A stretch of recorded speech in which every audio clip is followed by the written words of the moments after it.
ó Deus, regar a nossa alma com a semente do Teu Evangelho, fazendo com que essa semente floresça e produza em nós frutos de santidade, fruto, ó Deus, de um coração grato, uma gratidão, Senhor, em razão do que o Senhor faz e tem feito por nós. Seja com o Teu povo, ó Deus, em nome de Cristo. Amém. Poder sentar, irmãos.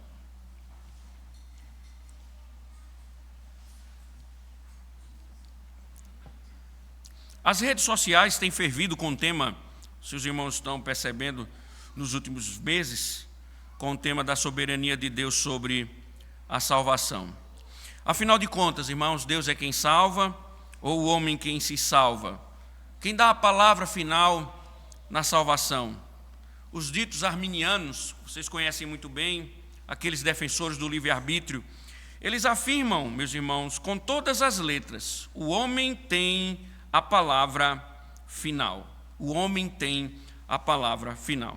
Já os calvinistas que acreditam na soberania de Deus sobre a salvação também proclamam: Deus tem a palavra final. Gosto muito sobre o Spurgeon, um bom calvinista que é, ele ilustrando essa doutrina tão maravilhosa da soberania de Deus sobre a salvação.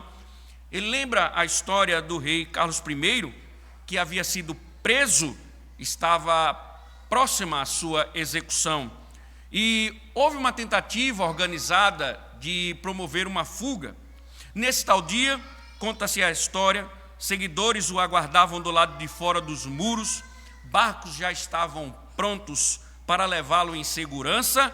O que o rei precisava era simplesmente abrir a janela. Mas diz a história que ele não conseguiu abrir a janela e sair do calabouço. Spurgeon escreve: o mesmo acontece com o pecador. Se Deus tivesse providenciado todos os meios de fuga e exigisse dele apenas que saísse de seu calabouço, ele teria permanecido ali por toda a eternidade. Era o caso de Jonas. O que ele poderia ter feito para se salvar? Como suas forças seriam úteis enquanto caminhava na escuridão do seu pecado? Uma coisa é certa, meus irmãos, do jeito que a rebeldia guiou sua vida, impossível que ele encontrasse redenção pelas suas próprias forças, porque ele já estava entregue aos seus pecados. E quando, meus irmãos, o homem é honesto, na sua condição depravada, quando ele entende perfeitamente a sua corrupção, ele sabe, naturalmente ele sabe que somente Deus poderá livrá-lo. E foi isso que aconteceu com Jonas. Deus derruba Jonas ao mais profundo abismo, e Jonas se encontra numa situação espiritualmente encarcerada, um homem perdido, um homem com a sensação de que o próprio Deus havia o abandonado. Enfim, não existia nada que fosse capaz de libertar Jonas daquele abismo. Essa é a realidade, irmãos. Então ele falou, quando ele viu, quando ele experimentou a graça do Senhor ao cuspi-lo em beira-mar, ele falou: ao Senhor pertence a salvação. A própria Spurgeon diz que o peixe era arminiano, porque quando Jonas proclamou: ao Senhor pertence a salvação, ele cuspiu o profeta. E parece que Jonas era de fato calvinista, né? Porque o que nós vamos fazer ou ver hoje, irmãos, é justamente isso. O capítulo 2 de Jonas tem um tema central, e esse tema central é: ao Senhor pertence a salvação. Ao Senhor pertence a salvação. Esse é o grande tópico do capítulo 2. Todo esse recheio de salmodia é, na verdade, para nos levar a essa convicção: ao Senhor pertence a salvação, e esse é o testemunho de Jonas. Então, fica claro o ensino para a gente que quando Deus quer salvar, meus irmãos, Ele vai fazer tudo aquilo que deve ser feito para salvar o homem, porque a salvação vem dele. Enquanto os homens são incapazes de salvar a si próprios, Deus mostra nessa história de Jonas que ele é capaz de fazer tudo para salvar os seus, para salvar o seu povo. Isso, irmãos, fica claro. Então, Deus é soberano de fato sobre a salvação.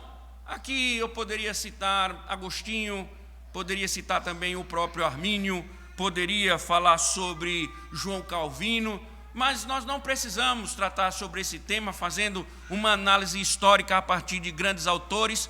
Nossa pretensão aqui é simplesmente seguir com a história do próprio profeta.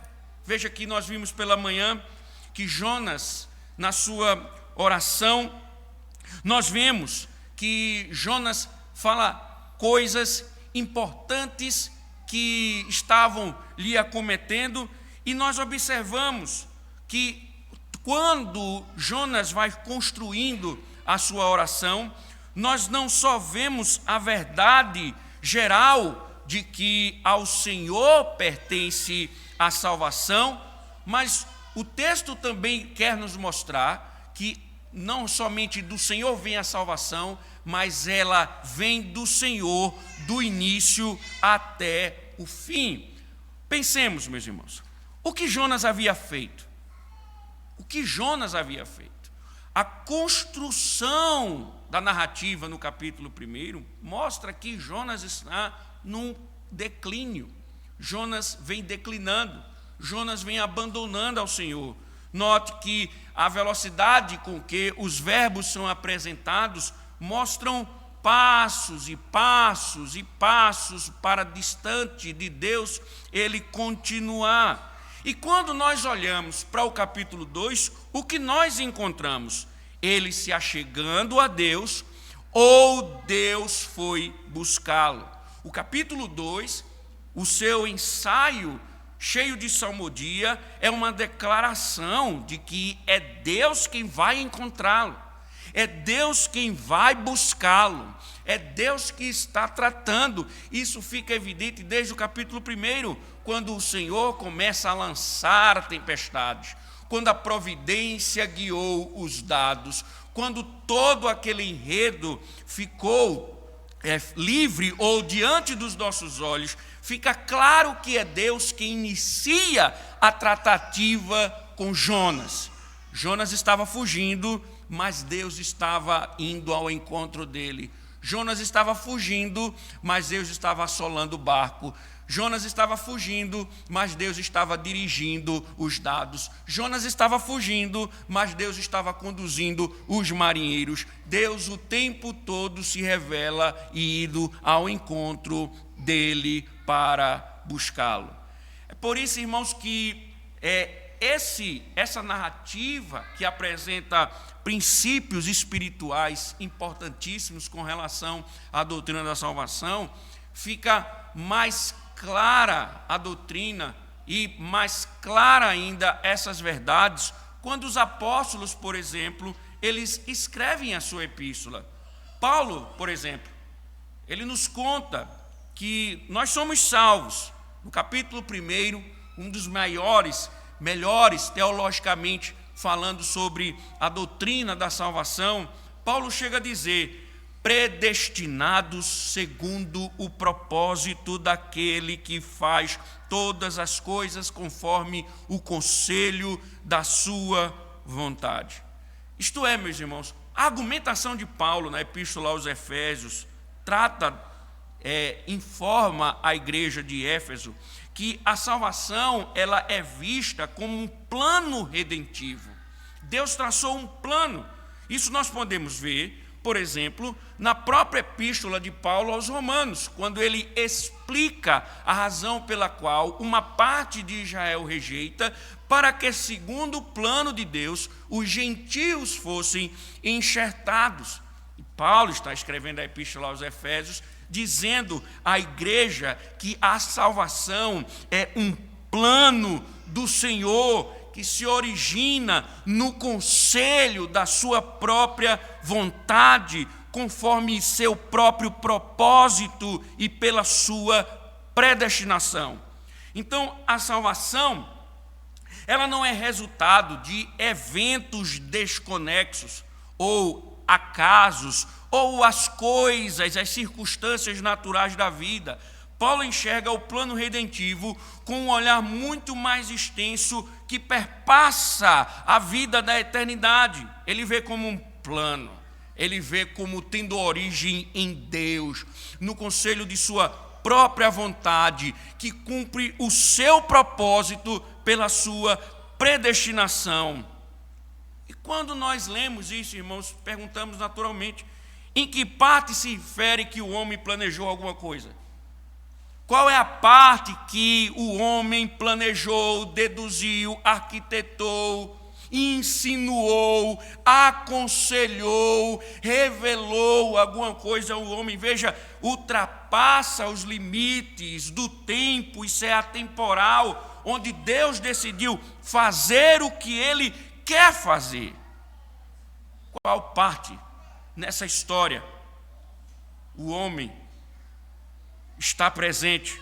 Em que parte se infere que o homem deu conselhos ao Senhor com relação a isso?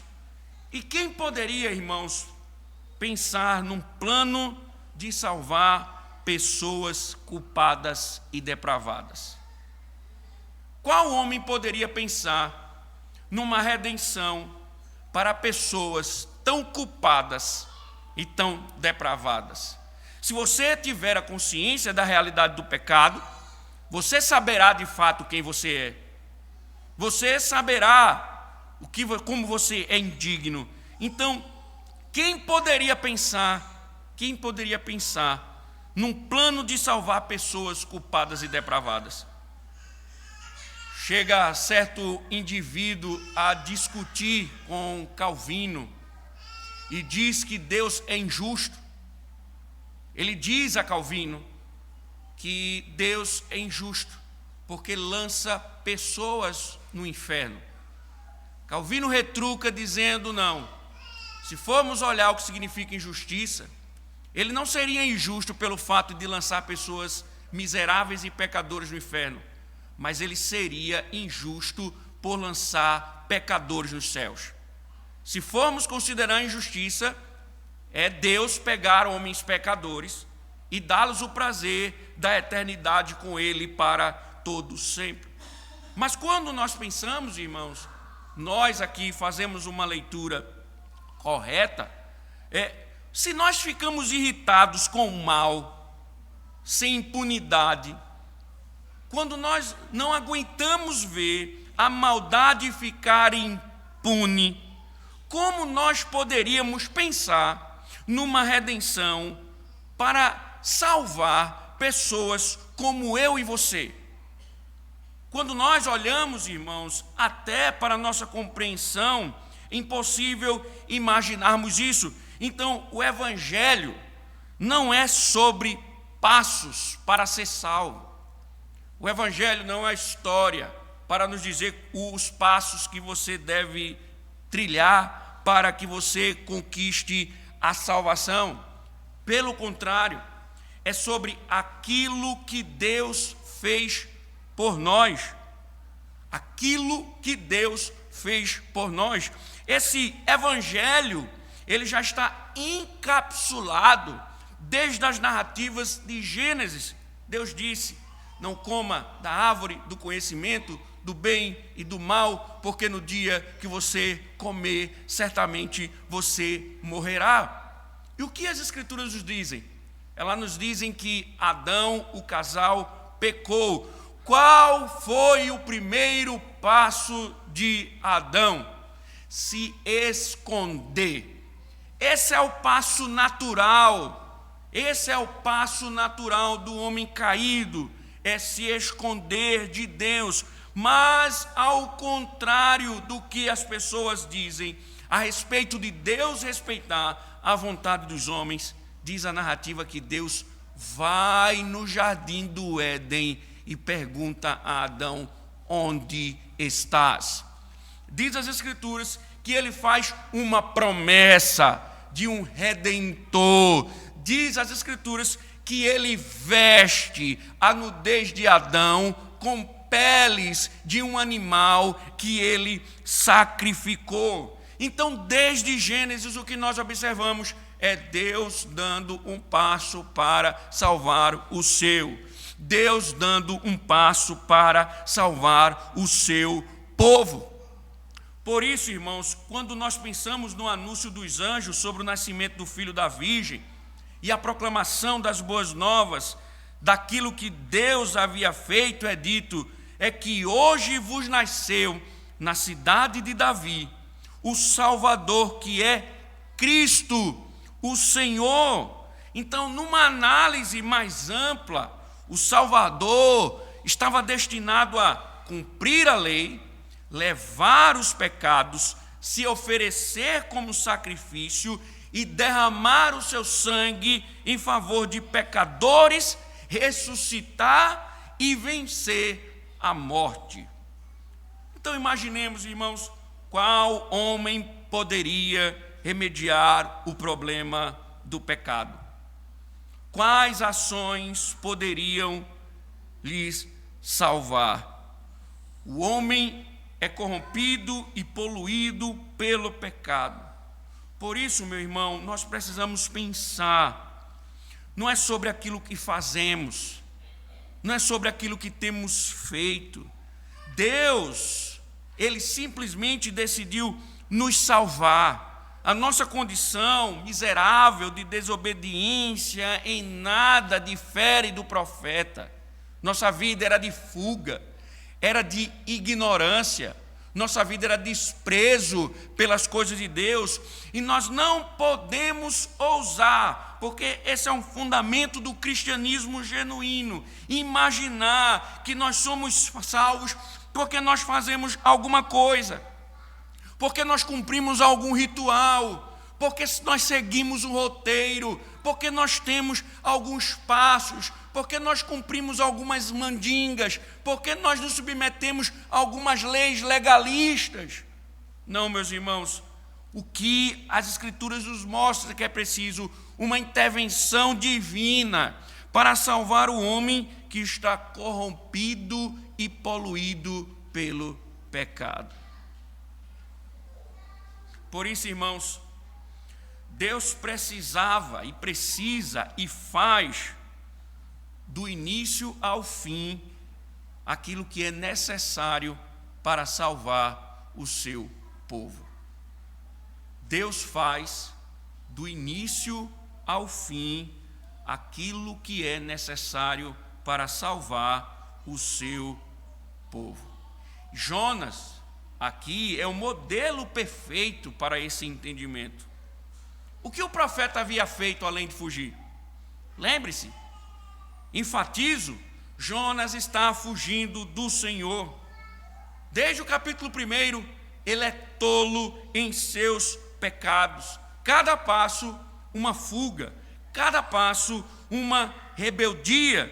Então, se Deus visse o que os homens fazem para salvá-los, nem Jonas, nem ninguém se salvaria. Nem Jonas, nem ninguém se salvaria. Porque o arminianismo diz que Deus vê o que os homens, ou a forma como os homens respondem com fé, e a partir disso predestina, a partir disso elege. O que Deus viu em Jonas?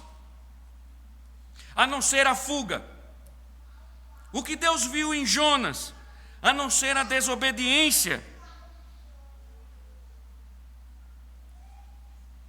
Se Deus de fato enxergasse o que os homens fazem para tomar a decisão eterna de salvá-los, nem Jonas nem ninguém se salvaria. E Jonas no mar nada poderia fazer para ser salvo. Esse é um grande dilema glorioso de Jonas.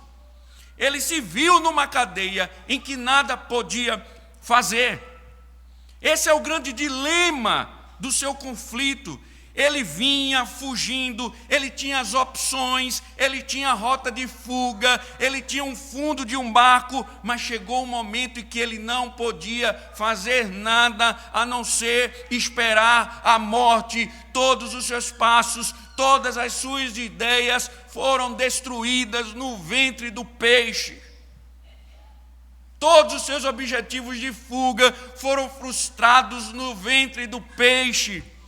Todos os seus planos para salvar a si mesmo foram frustrados no ventre do peixe. Não lhe restava outra opção a não ser clamar ao Senhor. Mas Jonas está dizendo: é Deus quem salva.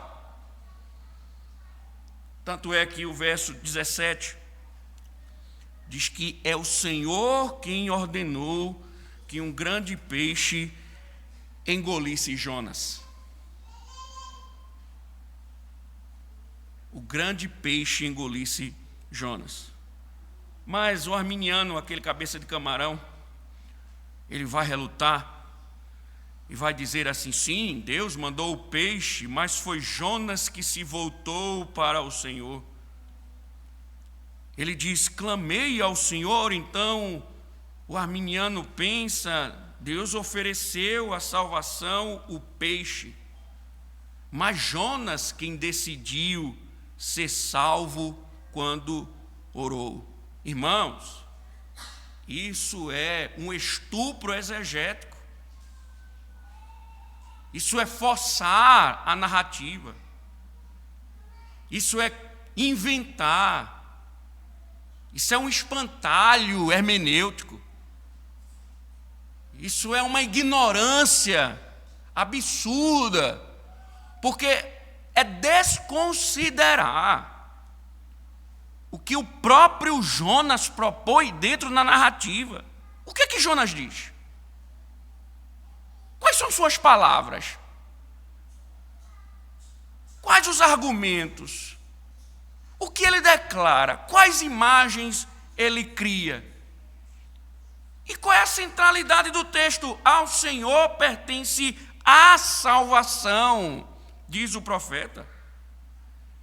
Ele não insinua que o dedo de Deus faz parte de um processo somente, mas ele vê o todo. Ele vê que há o dedo de Deus no todo. Inclusive, ele aceita isso.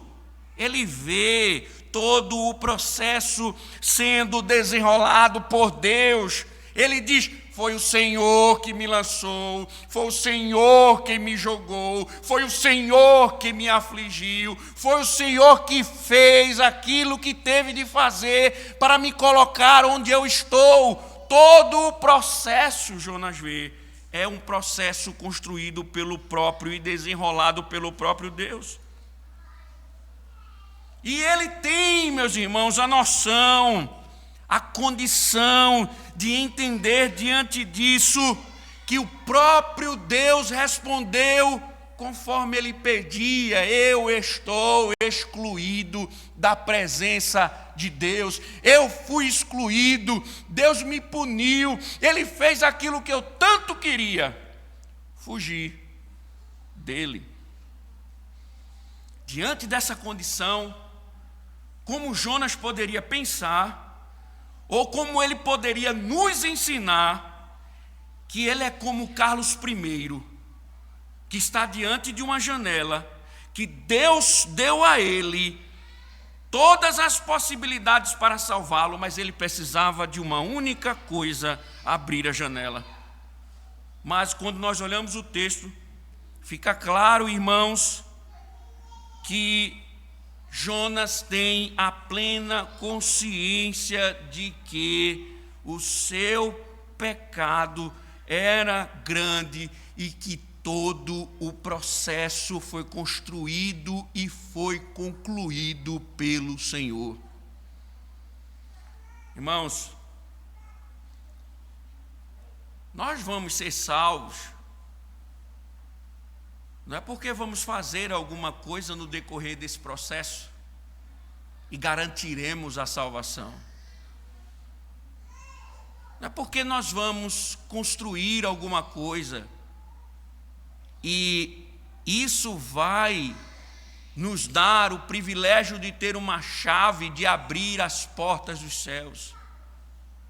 Essa é uma construção divina desde sempre até a consumação.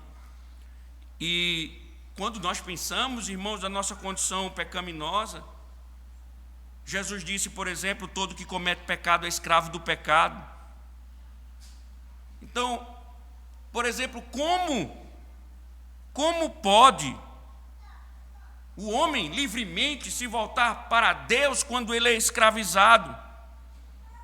Paulo diz que o homem natural não aceita as coisas do Espírito de Deus. Paulo diz porque eles são loucura.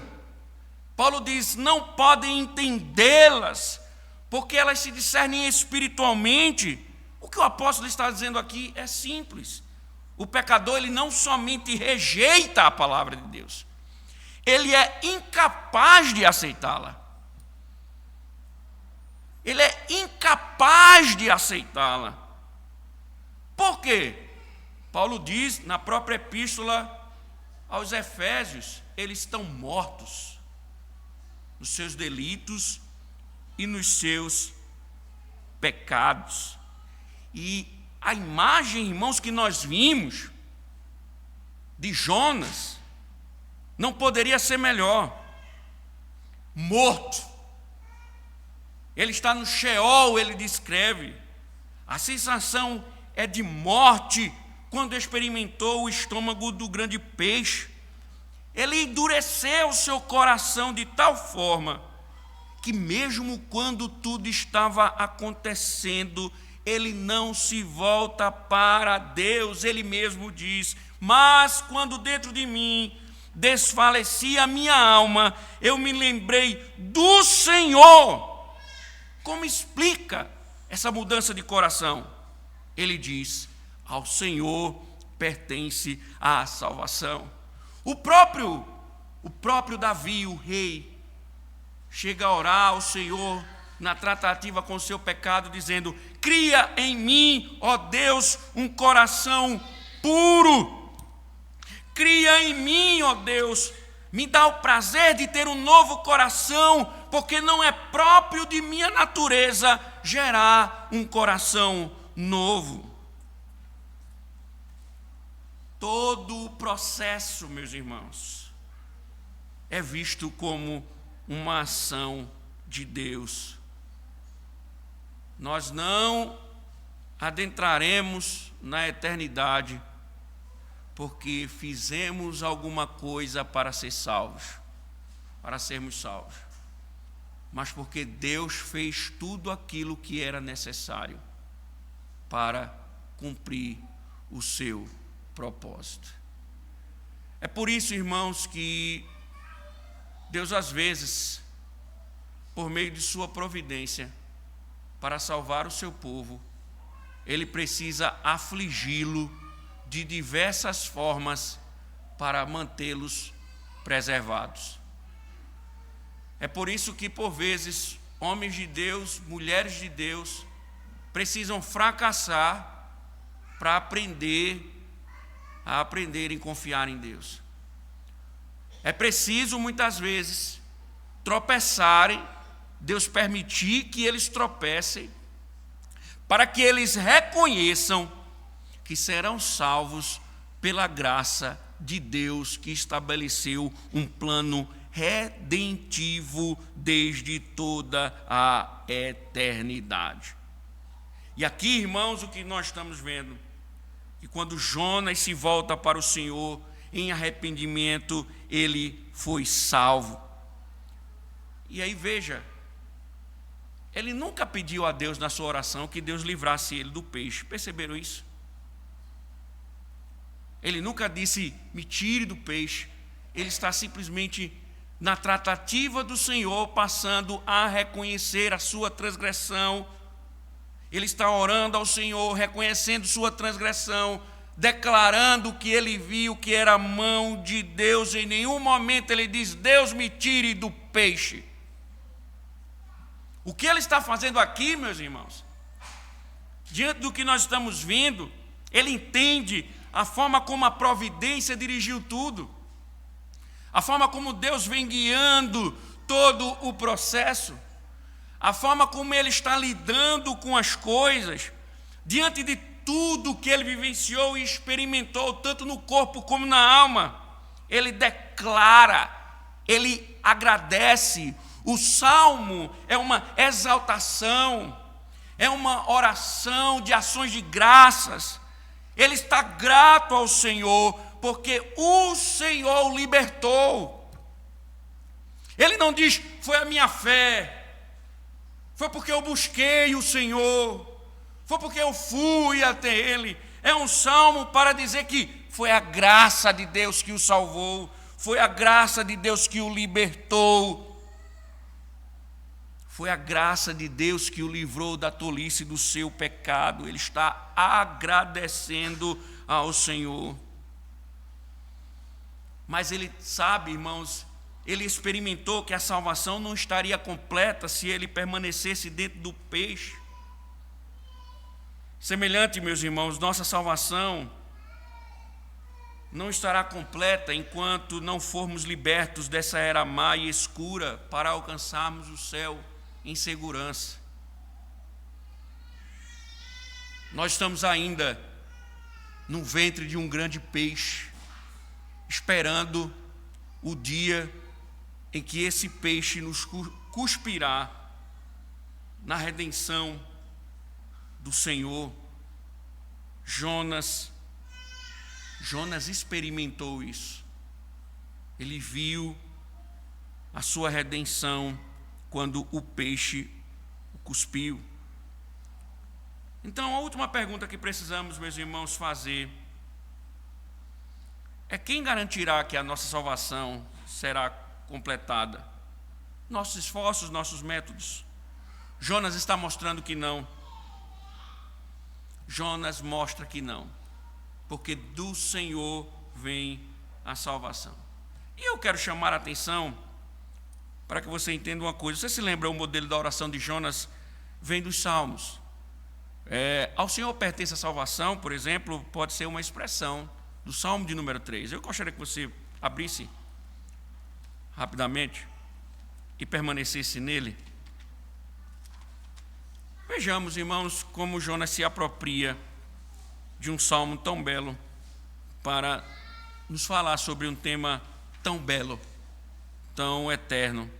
Porque o que o Salmo 3 tem a nos dizer? O que o Salmo 3 tem a nos dizer? Se você vê lá o título original do texto, é o Salmo de Davi quando fugia de Absalão, seu filho. É um texto, irmãos, que retrata as aflições de Davi, quando seu filho Absalão perseguia. Então ele diz no verso 1: Senhor, como tem crescido o número dos meus adversários. São numerosos que se levantam contra mim. São muitos os que dizem de mim, não há em Deus salvação para ele. Aqui, irmãos, é um salmo que mostra o desespero do salmista, a realidade do perigo, a realidade da iminente morte diante da perseguição, o aumento dos seus inimigos. O desespero tomava conta. É uma linguagem muito parecida com a linguagem de Jonas. Os termos são muito parecidos com a oração de Jonas, ou seja, parece que Jonas sentiu o que Davi sentiu no Salmo 3. Jonas experimentou o que Davi experimentou, um momento de tormenta, um momento de dificuldade, um momento em que o desespero estava tomando conta e que também havia uma sensação de ser impossível a salvação. Não só o desespero, mas a impossibilidade também de ser salvo. Senhor, os inimigos só crescem. Jonas diz: Senhor, eu estou no ventre do abismo, as águas estão me cobrindo, eu estou afogado nessa masmorra, estou encarcerado nas profundezas da terra. Então, irmãos, o salmista diz, Davi, no Salmo 3, porém tu, Senhor, és o meu escudo protetor, és a minha glória e o que exalta a minha cabeça.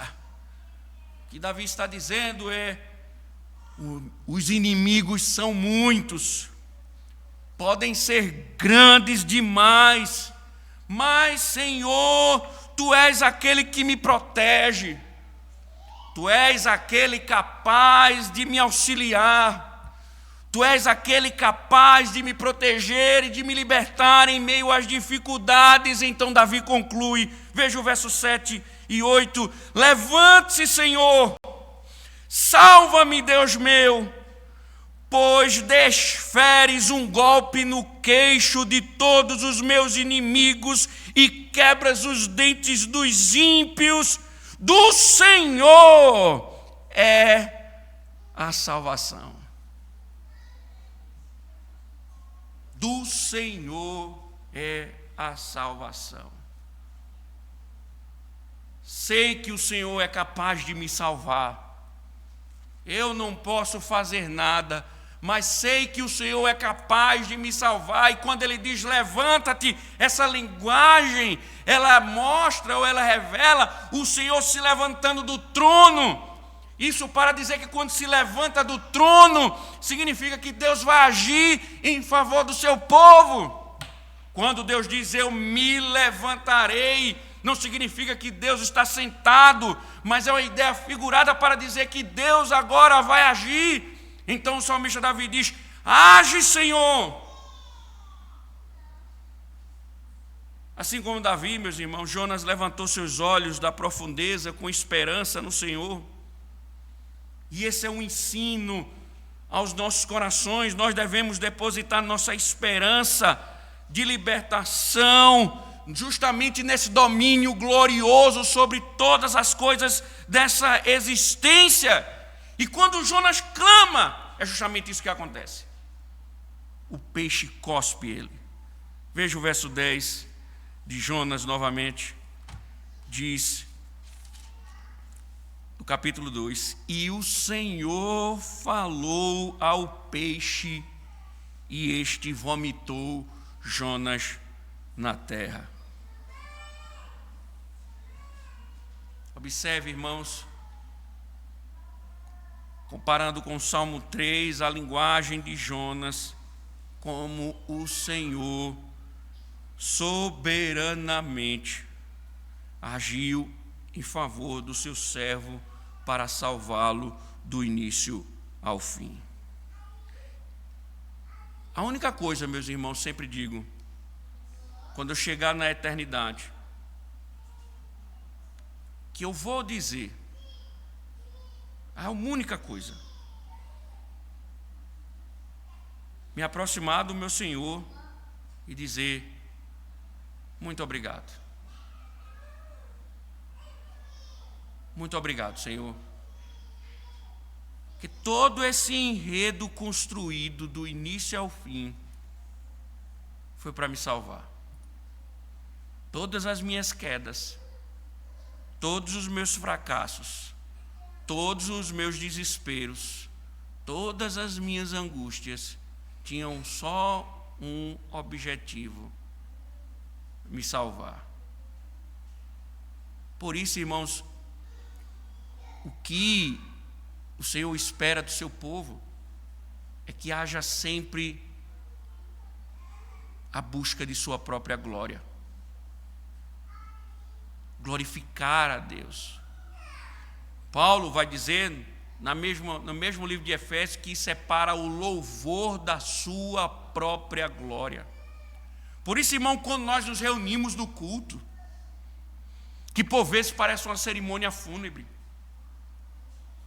nós às vezes estamos diante do futebol, de práticas esportivas, e nós gritamos, nos emocionamos, nos envolvemos de corpo em alma, gritamos, esbravejamos, mas diante do Senhor nós não cantamos, por exemplo.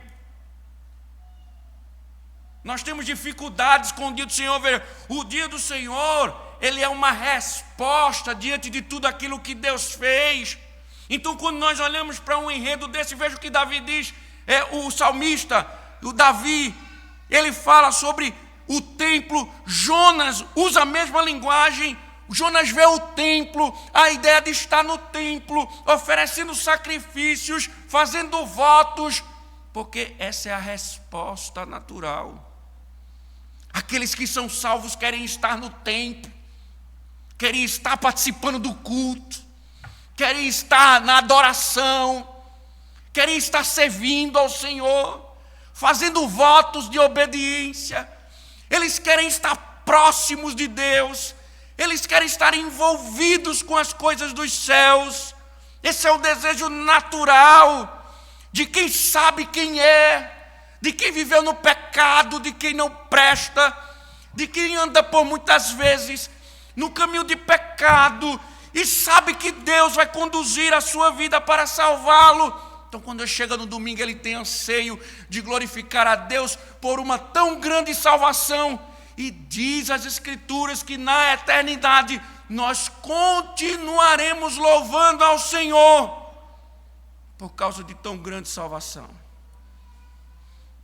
Por isso que Paulo diz, isso é uma verdade que nos leva a glorificá-lo, a exaltá-lo, a bendizê-lo, a fazer votos, a adorá-lo de todo o nosso coração. Isso nos mostra, irmãos, que nós não somos passivos.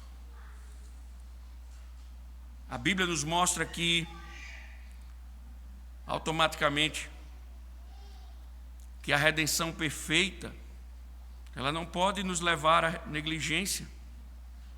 Por isso que ela nos alerta que nesse processo de glorificar a Deus devemos ter cuidado para não apresentarmos uma fé infrutífera.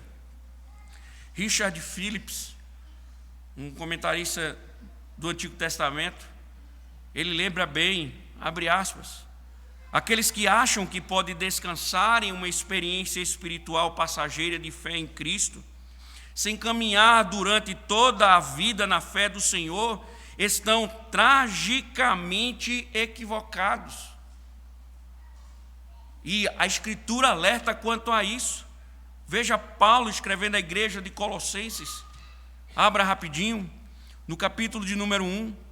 Veja as palavras de Paulo, exortando a igreja, tratando com a igreja. Colossenses capítulo 1, verso número 22 e 23. Veja o que diz o apóstolo Paulo.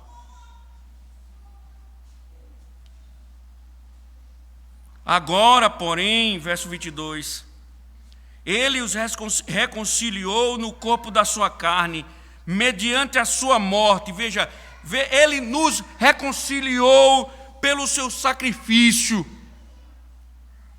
A morte dele foi a reconciliação. A morte dele nos levou a Deus. O seu sacrifício nos trouxe a esperança de estarmos unidos a Ele. Com que objetivo? Paulo diz, para apresentá-los diante dele, santos, inculpáveis e irrepreensíveis, se é que vocês permanecem na fé, alicerçados e firmes, não se deixando afastar da esperança do Evangelho que vocês ouviram e que foi pregado a toda criatura debaixo do céu e do qual eu, Paulo, me tornei ministro. Por isso, irmãos, o que é que Jonas faz? Eu vou fazer um voto, eu fiz um voto de obediência. Por isso, meus irmãos, o único fundamento firme da garantia da salvação é uma fé atual e ativa em Jesus Cristo. Se nós estamos falando, irmãos, de redenção, de graça, de segurança, a Bíblia nos chama a atenção para uma coisa. Você crê que você é salvo?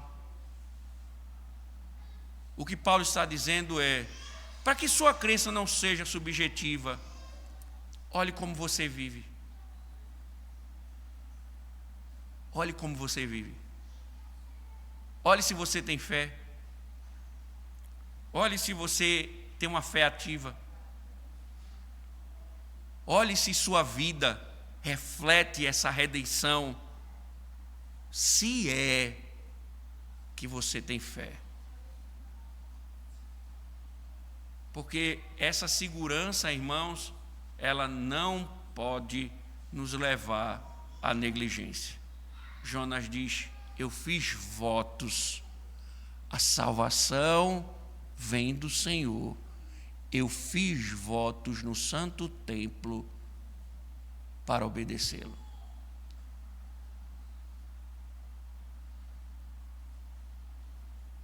No entanto, irmãos, essa fé ativa, ela pertence ao Senhor. Porque o povo de Deus não persevera por força própria, mas na graça perseverante do Senhor. A Bíblia ensina que a nossa perseverança é resultado da graça contínua de Deus em nossa vida. Por isso que é estranho quando alguém se diz cristão e ele vive totalmente o contrário da lei de Deus. Porque o que a Escritura diz que Deus trabalha de tal forma que Ele vai promover a perseverança no coração daquele seu filho. Porque a sua graça continuará lá. Davi, lembrando, chegou a dizer que a bondade e as misericórdias do Senhor nos seguirão todos os dias, ou me seguirão todos os dias da minha vida. Literalmente, Davi disse: a bondade e a misericórdia do Senhor me perseguirão todos os dias da minha vida. Na salvação, irmãos, ela será concluída com sucesso porque Deus, o Pai, se recusa em abandonar seus filhos. Jonas foi redimido porque Deus estava no processo de redenção de Jonas e não o abandonou. E a redenção é isso. É sabermos que mesmo nos nossos fracassos, Deus não nos abandona. Em todo o processo, Deus estará conosco. Por isso que Paulo fala aos Filipenses que aquilo que ele começou, ele vai terminar.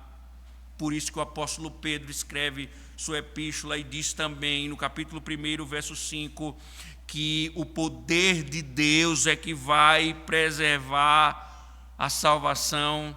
Mas lembremos de Cristo. Jonas disse: do Senhor pertence a salvação. Jesus disse: as minhas ovelhas ouvem a minha voz, eu as conheço e elas me seguem. Eu lhes dou a vida eterna, jamais perecerão e ninguém as arrebatará da minha mão. Se um crente perde a salvação, a culpa é de Cristo, que prometeu fazer, proteger aqueles que são seus. Mas como o evangelho não é arminiano, é calvinista, como perguntaram a Spurgeon, se você fosse apelidar o evangelho, qual é o apelido que você daria? Spurgeon disse: calvinismo. Como o evangelho é calvinista, Cristo diz: eu lhes dou a vida eterna, jamais perecerão e ninguém as arrebatará da minha mão. Por fim, a Escritura continua: nossa perseverança na fé é garantida pela presença do Espírito Santo em nossas vidas. O próprio Paulo chega a dizer, lembremos, depois que ouvistes a palavra da verdade, o evangelho da vossa salvação, tendo nele também crido, fostes selados com o Espírito Santo da promessa, o qual é o penhor da nossa herança, até o resgate da sua propriedade, em louvor da sua glória. Paulo está dizendo, o Espírito Santo, igreja, é uma garantia de que Deus vai nos salvar. É uma garantia que nós pertencemos a Ele. É uma garantia de que um processo começou, vai continuar e será consumado.